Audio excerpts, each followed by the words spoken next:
So I'm so honored to be with you today. And thank you so much, Dina, for sharing so vulnerably. And yeah, I caught the last bit of the talk on advocacy, which also sounded really amazing and important.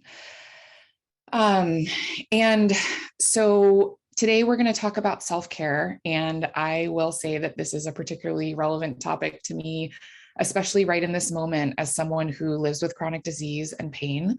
I actually have a 1 month old at home. So self-care is huge right now. And always. And as I was thinking about this topic and how to make the most of our short time together, I decided that really practice would likely be more impactful than a lot of words and theories.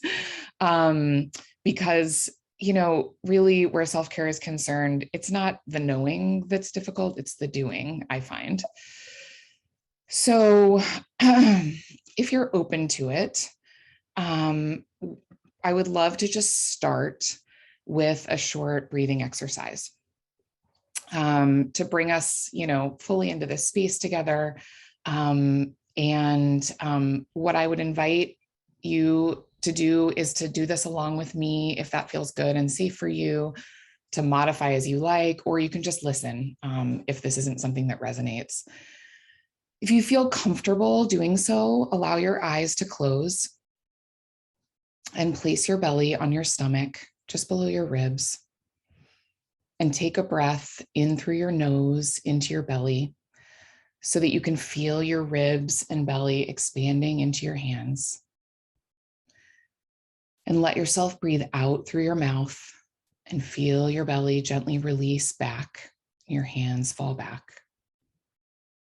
Breathing in through your nose and out through your mouth, allowing your breathing to deepen and lengthen, and letting your belly be soft. So when your belly is soft, more air goes into the bottom of your lungs, and there's better oxygen exchange. And oxygen is the food and fuel for every cell in our bodies. And as we breathe deeply and allow our bellies to be soft and relaxed, we also stimulate our vagus nerve, which runs all the way through the center of our bodies. And that is a powerful switch between our sympathetic rest and digest, our sympathetic fight or flight, and our parasympathetic rest and digest nervous systems. And as we breathe deeply and slowly, we can allow the other muscles in our body to start to relax. To encourage this process, you can say to yourself, soft as you breathe in and belly as you breathe out. You might bring your attention to an area of your body where you feel tension. So your jaw maybe, or your neck, and allow that area to soften as you continue to breathe in through your nose and out through your mouth. I like to visualize soft golden honey nectar flowing over any area of my body where I feel tension and just dripping down and into the floor. Feeling your belly gently expanding on the inhale and contracting on the exhale. And when thoughts come up, let them come and then let them go. Thoughts and emotions and doubts and chatter, they will come up. That's the nature of the mind. And your only job is to let them go as they come. And just gently bring your mind and attention back to your soft belly. Your job is not to try to push your thoughts away. That's actually more effort and more stress. So just let them come and let them go. And keep breathing in through your nose, soft, and out through your mouth, belly. And we will just take a few more breaths together in silence, in through your nose and out through your mouth.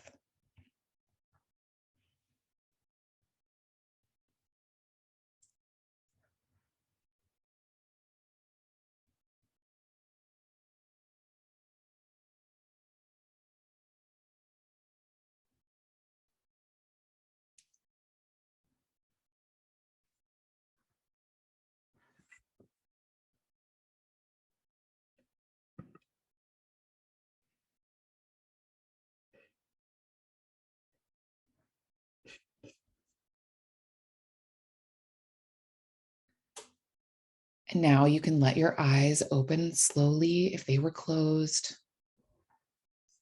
Let your attention come back into the room. And just notice how you feel. Can you feel any difference? Maybe a little bit more relaxed. Maybe your shoulders dropped a little bit. Maybe you feel a little bit more centered, a little bit more present. So hopefully many of you noticed a little bit of a positive shift just in these last 3 or 4 minutes. And I think that's really important because that tells us that we have the capacity to do something to care for ourselves and create a state of relaxation. In this very short period of time, just by focusing our breath, we have the capacity to alter our physiology, to slow our breathing, to slow our heart rates, to relax our muscles, and to change the way our mind is operating. And we can do this in a really short time. And so if we have this power just in this 3 minutes, then we also know it's possible to do this again, if you feel like it, or to do something totally different, but that may have a similar effect for you, right? So breathing isn't the thing for everyone, but there's usually something that allows us to feel more embodied and more present in our lives. And that's really how I like to think of self-care. It's anything that allows us to feel kindness and compassion toward and connection to our bodies, anything that helps us to nourish and care for our bodies, to make us feel more embodied, joyful, and alive. And I don't know if this resonates for anyone, but I find that the concept of self-care can often feel a little bit fraught in the context of especially chronic disease and chronic pain and migraine and headache, because we don't always want to befriend our bodies, first of all, right? They don't always feel like a safe place to be. And then additionally, I've felt at times like somehow there's this sense that I'm bringing this illness or disease on myself, right? Because I'm not focusing enough on self-care. Like if I were meditating enough, eating the perfect foods, moving my body often enough, but not too often in just the right way, getting acupuncture and body work every week, avoiding all my triggers and stressors, then, I would heal myself, right? And it's almost like self-care can become this like hamster wheel of wellness activities and to-do lists that leave at least me feeling kind of constantly behind or not enough, right? Like I'm not doing enough. And like there's this sort of blame and shame dynamic that can come in. And so that is not how I want you to feel today. Even if all you get out of this presentation was just a few quiet moments to sit and breathe, I want you to know that you've already done something loving for your body and that maybe that's enough for you today. So this is sort of a paradigm that I use when I'm thinking about migraine with my clients. The predominant work that I do is actually, I'm an integrative nutritionist and health coach.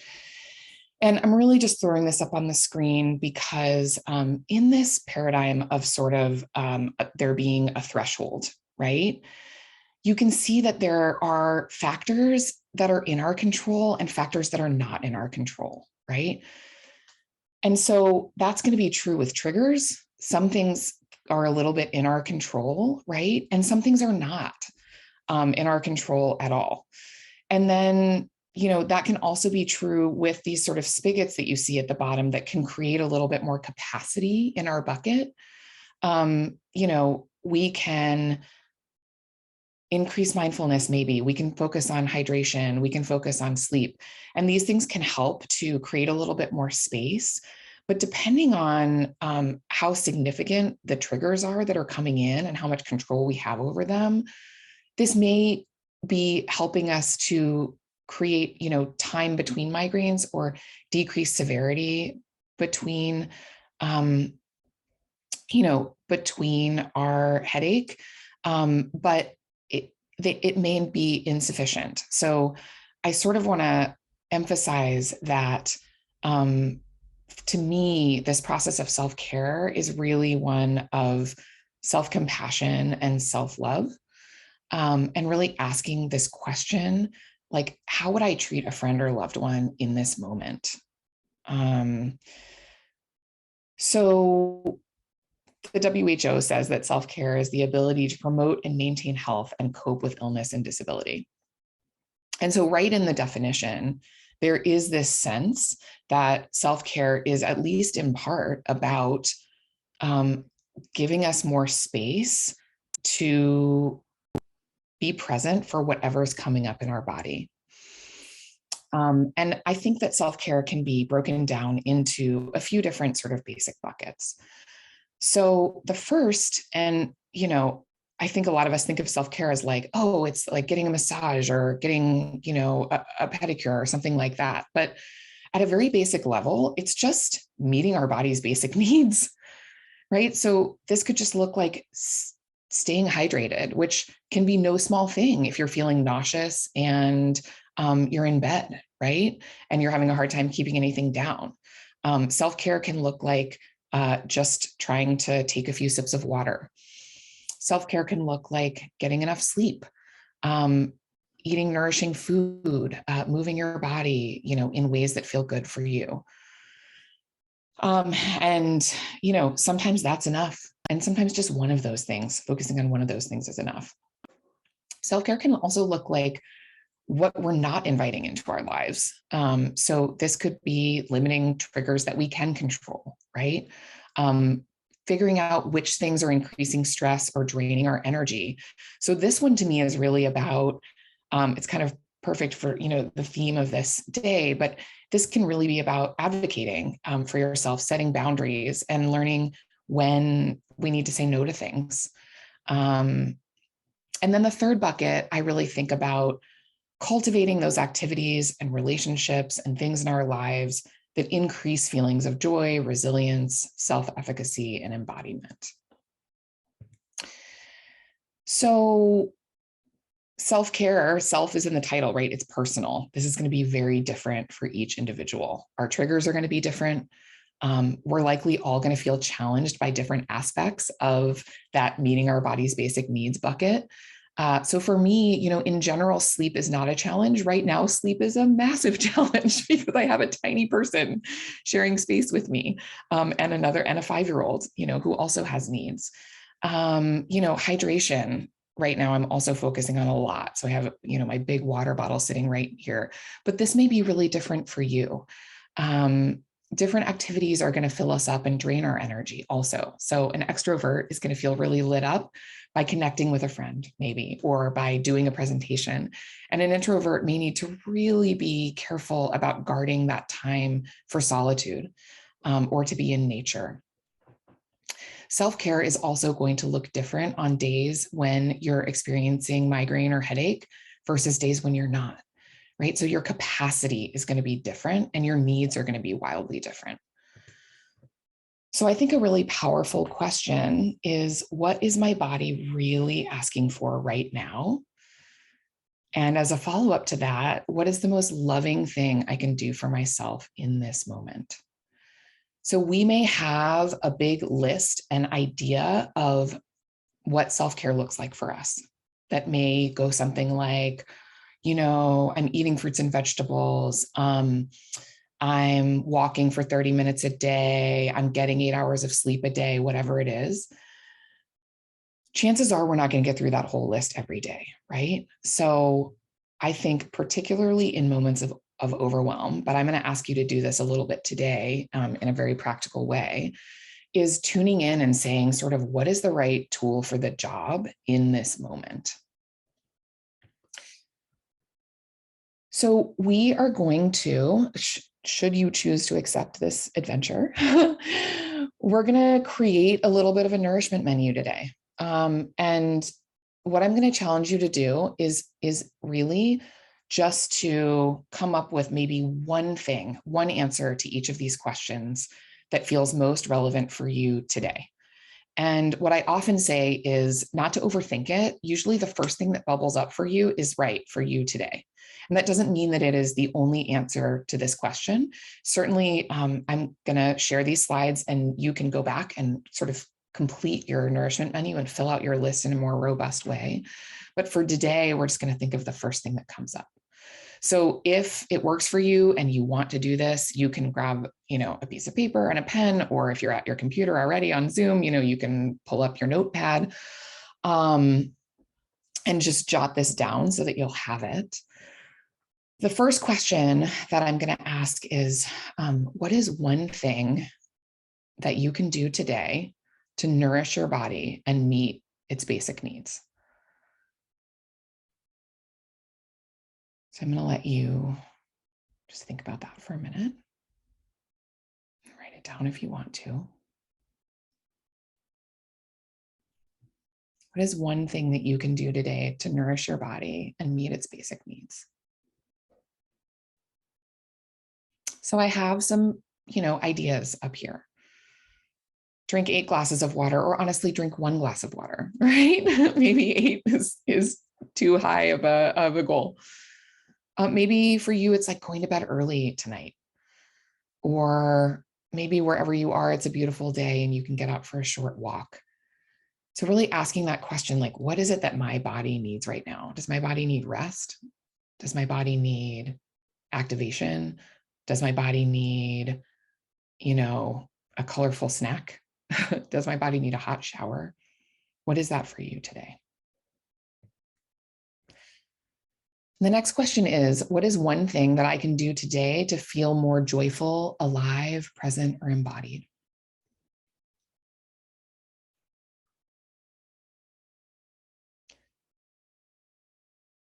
So what I would encourage is for you to tune into whichever of those words feels most resonant for you. Do I need to feel more joyful today? Do I need to feel more alive today? And then picture yourself. What are you doing when you feel that way? Are you sitting on the couch with your cat or dog? Are you putting on your favorite song and dancing around the living room? Are you calling a friend or family member who you have a really great connection with? Maybe you're just giving or receiving a hug. Maybe you already did it. We did a little breathing together and that did the trick for you. So what is one thing that you can do today to feel more joyful, alive, present, or embodied?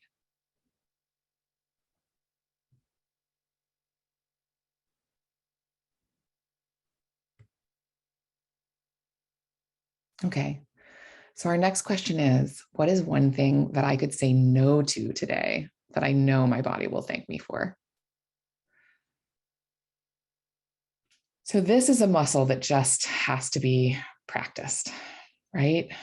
Some people are awesome at saying no. I am really great at saying yes, not as good at saying no. So part of this is checking in with your body. And if it's not an enthusiastic yes, maybe today it's a no. That might look like turning down an invitation that you accepted, but actually sounds sort of draining to you right now. It might look like not having that second helping of dessert because you know that you're going to feel not great in your body afterwards. It might look like not going on a walk that's so vigorous that you know you're going to get overheated because you know your body. And when you get overheated, it tends to be a trigger for you.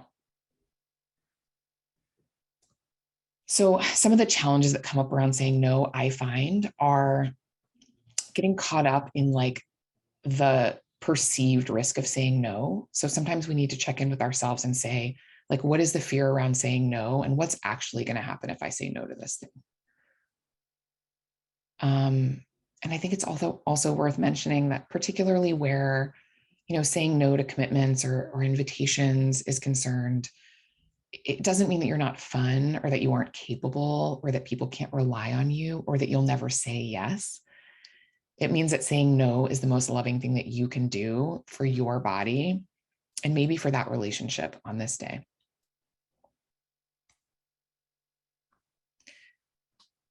Okay, so here's a little bit of a pay it forward kind of question.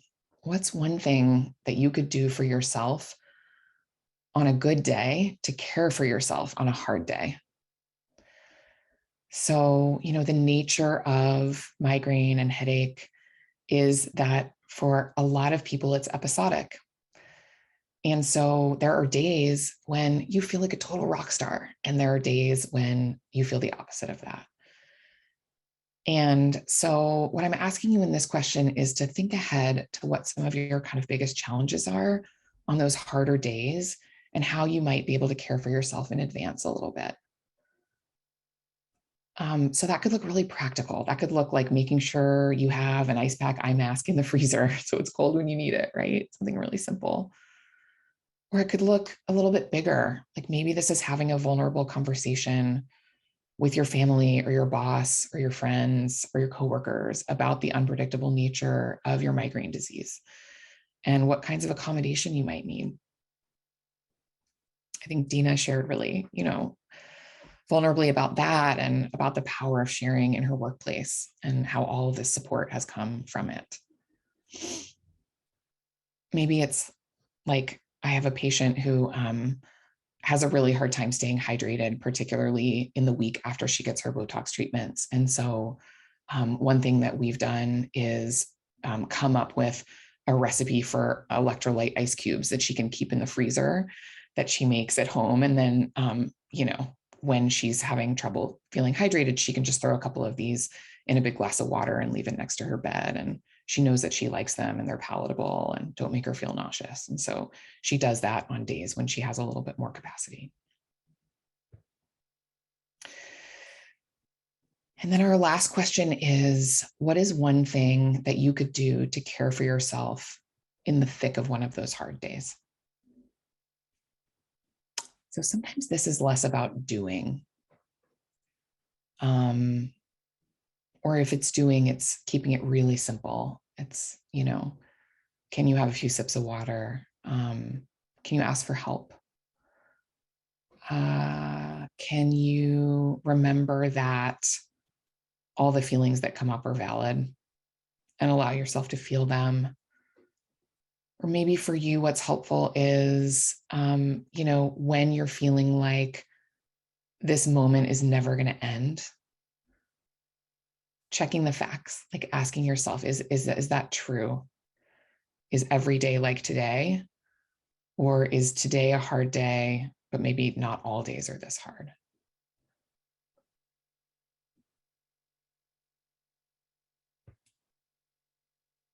Okay, so just, a few little quick practical notes on nourishment menus.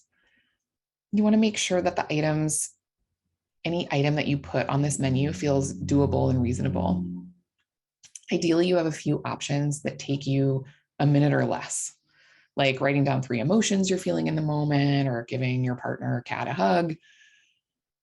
You also want to make sure that, anything on the list that you really want to practice regularly, you have those materials around. So if drinking a full glass of water upon waking is on your list because that's one of your strategies for staying more hydrated, then maybe you're setting a reminder to bring a glass of water up to your bedroom in the evening. Or if you want to write down 3 gratitudes before bed, maybe you're keeping a notepad and a pen by your bedside table. So in closing, what is one thing that you can commit to doing today? Maybe it's one of the things that just came up, right? That will make you feel more joyful, nourished, or embodied, or help meet one of those basic needs. Think progress, not perfection. Sometimes just one thing is enough.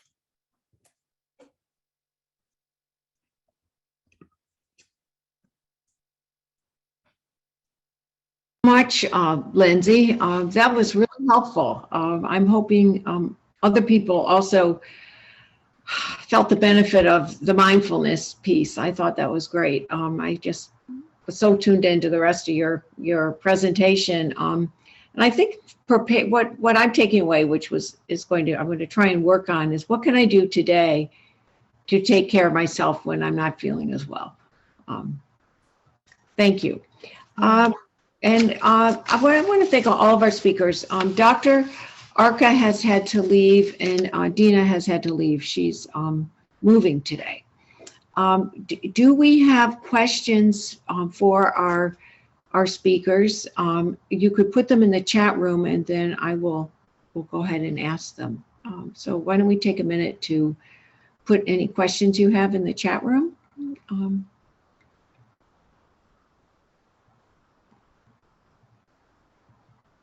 And while you're doing that, I have a question for Dr. Iser. I wonder how you work with other doctors as an advocate for headache patients, other neurologists, other specialists. And it comes from a personal experience where I have a rheumatologist who doesn't really think anything's a headache, who believes a headache is just a headache, and has spoken with my headache doctor, and now thinks it's a joke. When he greets me, he says, "Oh, you're the one who gets a headache." And I'm just wondering if you have advice, or if you've had experiences with other doctors where you've really had to advocate where that headache and migraine disease are very real. Yeah, that's a great question. I think that a lot of it has to start with actually talking to them about it and educating, because I think that's one of the things that we have a shortage of. I think in general, neurology is not taught really well in any sort of medical school, PA school, any of that. And so a lot of it is starting in these medical schools where you're talking about migraine and educating them about it. And so a lot of times it's just taking a few minutes to educate the provider about it. I can't say that they're always going to be open to that right away. Just like you said, even though, you're going to doctor discuss it with a rheumatologist, they won't always buy in. But it's just keep trying to have that conversation with them, and then also just providing the education to them by creating more programs to outreach to those doctors about migraine and educating them about what the type of symptoms are that use migraine, and it's much more beyond just headache. So I'd say, doing things like referring them to different educational things, having more talks with the other providers that are not necessarily neurologists, and when we're working with them, just trying to address anything that they say that where you can kind of see some of the stigma coming out at that time. Mm-hmm. Okay, thank you very much, Dr. Iser. And I believe we had a question from Nicole, which was similar. Nicole wondered any other strategies for advocating when she visits a doctor for herself about the stigma of migraine when the doctor doesn't understand it. Nicole, do you want to rephrase your question in a way that Dr. Iser might, expand on her first answer? Well, I guess I found the role plays really helpful, but could you, and I can't even think of an example right now, but could you maybe do a role play answers in those circumstances? Because if it's friend, family, or something like that, or someone on social media, it's much easier for me to come up to share back. But with any type of healthcare provider, I always feel like it's different when I'm the patient, just because of the power differential, and I'm worried that something negative could be put in my chart, or it would just impact my treatment and care for why I'm there. Okay, Dr. Iser, do you have any other suggestions? I think with that, again, it's a lot of educating the providers about it, and trying to maybe give them some sort of resources or let them know about what you're doing to take part in advocacy, and showing that there's organizations out there working to improve awareness and advocacy for it. I think at the end of the day, you're right, there's definitely a power dynamic that can be with your provider. And that's a hard one sometimes to overcome, because, sometimes if your provider is giving that kind of vibe, you're not going to feel as open to share with them what's going on with you. And so sometimes it's just finding the right provider who is going to give you that feeling like you guys are a team, and that you're going to work to try to address the different illnesses that you're facing and dealing with, and it's going to recognize that your pain is real. So I think that's a hard one. I think it's going to keep working from an advocacy standpoint and letting them know that you are experiencing that and that it is affecting your life. Like we talked about, showing these are the events that I had to miss. These are the job opportunities I could have taken part in, and showing that it's affecting your functioning. Pretty often, but also showing the days that you did show up, but maybe you just weren't able to be fully effective at that time and fully be yourself. So I think it's just continuing to have a conversation with them about it. And then sometimes if they're really not going to, you feel like give you a good, the benefit of the doubt, and realizing that you are, physically dealing with a lot of repercussions for the migraine, and sometimes finding a different provider. Okay, thank you very much, Dr. Iser. Are there any other questions that someone wants to ask? And we could, if you want to add one more to the chat room. I think for the most part we are, I don't see any more questions there. Lindsay, I have one for you, just more of a comment. I want to really thank you for how you described self-care as compassion and love. I think that's something I always forget about in relation to myself. I'm great at remembering it about others, but I think that's really important. And from that comes self-care. Yes, thank you. All right, I don't see any other questions. I want to thank you all for coming today. And please remember to go to the chat room and fill out the survey. It's very important for us in terms of ongoing programming. I also want to thank you for your patience with the technical glitch at the beginning. I realized I was quite discombobulated. My notes were mixed up as I was trying to get on and looking up technical advice and all kinds of things. But I think we had a great session. I can't thank you enough for coming. If you feel led to give to the Miles for Migraine organization, you can visit our website, which is also in the chat room. And we will, all of your contributions go to help support those with migraine disease and research. And go out there and enjoy your life, enjoy this beautiful day that we're having, at least we're having one in Baltimore. And remember to advocate for yourself, your others, and your physicians. Thank you very much. I'll leave it on for a couple of minutes so you can go to the chat room and do the survey. Thank you so much.